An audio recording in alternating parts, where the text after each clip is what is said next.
Hello, and I'm going to be speaking on a topic that I've been exploring lately since I have recently come out of two Vipassana courses in the past few weeks and really got to get to know an experience I haven't experienced in a while.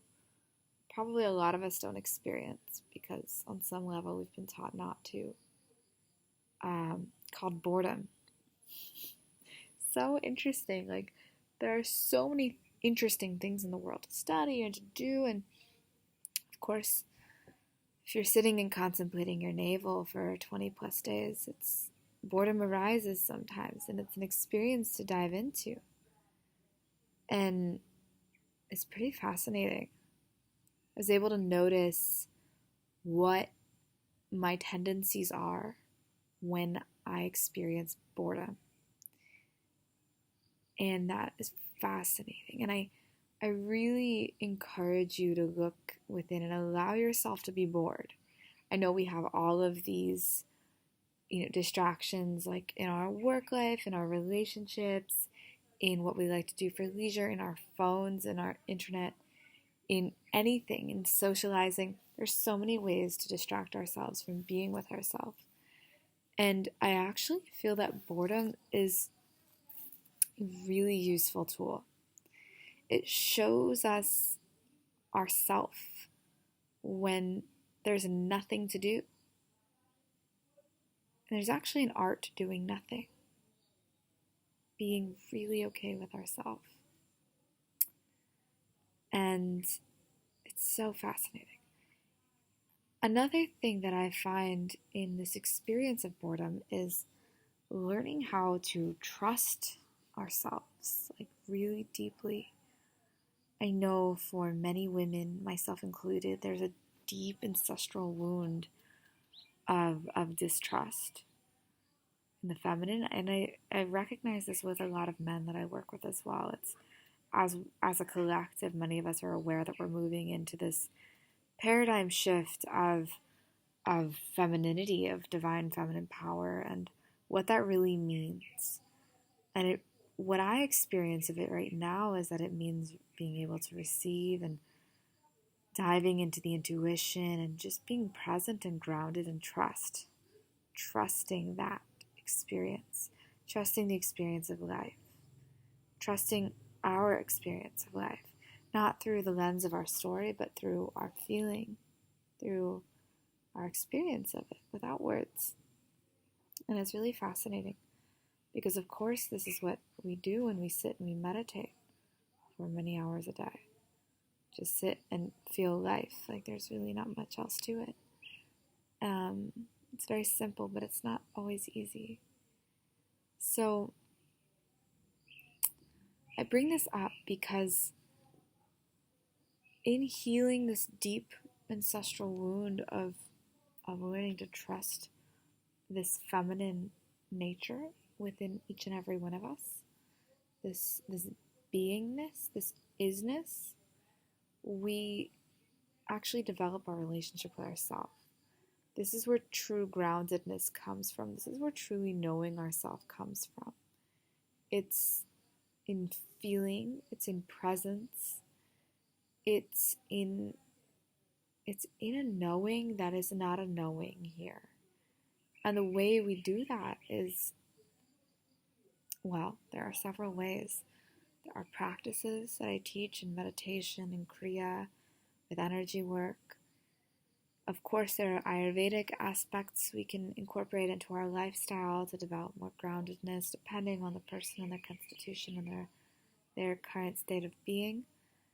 There's self-inquiry, there's writing prompts and questions and artistic exercises we can implement to develop this sense of truly trusting the person we already are, And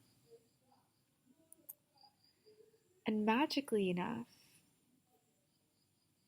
it's all related on a physical level as well, of course. So, for example, the stomach, our gut, is directly related to our nervous system, our vagus nerve, which can discern how happy a person is in their life, how calm they are, how connected they are. It's in the body. It can be quite scientific if we want it to be. It's esoteric, it's scientific, it's artistic, it's all of it, because there's so many different lenses to view life through. And so through healing our gut on a physical level, we can begin to allow our body to digest knowledge, to digest information, to trust the process, right? So that's physical. And then on the emotional level, we can learn to feel our emotions, to hold space for, to allow our emotions to come and be with us and feel what they are. There's so many people I speak with lately on this topic of boredom. I say, what do you do when you're bored? Like, how does it feel for you? And most people answer by saying, oh, I never get bored, as if it's a feat. And in our society, in our culture, we really value busyness, we value productivity. And there is a lot of value to productivity and busyness, don't get me wrong. I have a tendency to be very, fiery, type A, build lots of projects, do all the things, be very driven. And in a healing process that has driven me to create this content with each of you, I've had to learn to be very accepting and passive and compassionate, yet grounded and secure in where I'm at right now. And I really encourage this for each of us, because I understand how powerful it can be to have all these amazing ideas and businesses or work, all these things you want to create and do, and relationships and travel, and do it all at once and burn out. Which I think many of us in our society, that's very pitta, very fiery, very, very solar driven, very active.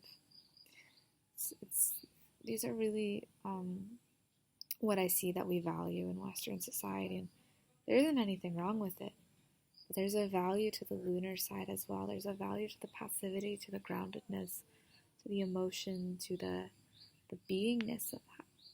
And I notice that it comes up in how we respond to these really subtle experiences that we may or may not be totally aware of. Like boredom.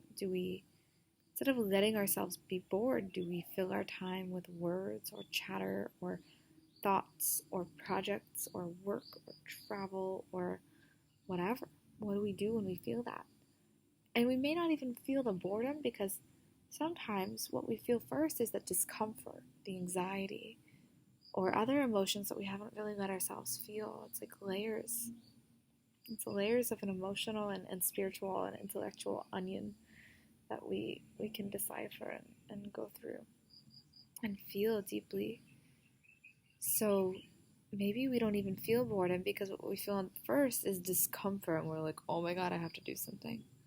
Oh my god, I have to book a flight. Oh my god, I have to go into a new relationship. And it's not even a conscious thought that we're having. It's just a feeling and a doing, right? And we're like, then the spiritual jargon can come in. No, this is my intuition. Could be. Very well could be. And it's really I just encourage you to take a moment and feel and allow what you're feeling to be present, whether it's discomfort, anxiety, sadness, anger, happiness, joy, and allow it to be there, really be there, and discover what lies beneath it. And if it's boredom, what do we do when we get bored? How do we behave? What's our immediate response? And watch that, even if it's really subtle. Even if it's as subtle as like moving our body because we're uncomfortable in meditation, or playing with our hair because it, out of discomfort without any real purpose. Like, I'm playing with my hair, but why? Why do I need to do this? I'm taking it out of my face. Is there any real purpose to what I'm doing? Is it to look more beautiful? Is it to feel comfortable? Is it to feel connected? Is it to touch? Is it to, this is just one example that you can see clearly in this video, but we do these small habits all the time, and they're all responses to an emotional or mental or, spiritual energetic state that we're experiencing. And I really encourage you to be still with it and inquire into why I'm responding this way or what I'm responding to. And just play with that and work with that. It's not about fighting it or like, I don't want to be bored, so I'm going to fill my life with all these interesting things because I'm an interesting person. We can spend a lot of time being interesting, but I think it's more interesting to really inquire into what is true and what is really present. And of course, if we're coming at it as being, and this is on a side note, but if it's all about being an interesting person, it's quite ego-driven as well. I myself, in the past, have very much been about being an interesting person. And there's nothing wrong with that. Express yourself, create, be interesting. We are all interesting naturally, But it's, of course, we all feel interesting when someone is interested in us, right? And really getting to know who we are and seeing us for who we are. And of course, this starts with seeing ourselves as we are, really getting interested in who we are. So I offer this as an opportunity for self-inquiry. And if you have any questions about practices you'd like to implement, coaching, energy work, and anything else that you'd like to do in expressive arts, in yoga, in tantra, in just speaking and supporting one another, I'm always available. And more than anything, if this just sparks a conversation within you that maybe wasn't present before, just an inkling of inquiry into a new perspective, then we can shift consciousness and really start to play with what's real and what's truly present for us. And who doesn't want to live in truth?